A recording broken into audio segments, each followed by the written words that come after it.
হাদিস এসেছে দুনিয়াতে আল্লাহ পাক যাকে সবচেয়ে বেশি নিয়ামত দিয়েছেন, one kind of Bill Gates, কথা বুঝতে পারছেন?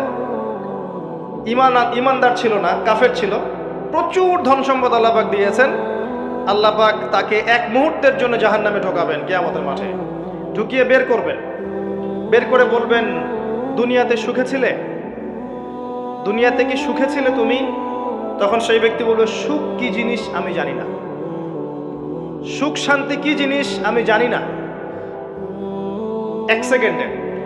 এরপরে পৃথিবীতে সবচেয়ে কষ্টে যে ব্যক্তি ছিল, ধরে নেন আজকে সিরিয়ার মাজলুমদের মতো কেউ, বা প্যালেস্টাইনের মাজলুমদের মতো কেউ, বা আপনাদের এখানেও অনেক মাজলুম আছেন, পৃথিবীর বিভিন্ন জায়গায় এখন মাজলুমদের সংখ্যাই বেশি। যাই হোক, তাকে ঢোকানো হবে জান্নাতে এক সেকেন্ডের জন্য, এক মুহূর্তের জন্য, ঢুকিয়ে আবার বের করা। আল্লাহর এক মুহূর্ত আবার আমাদের মতো নয়, ওই এক মুহূর্তেই সে অনন্তকালে স্বাদ পেয়ে যাবে।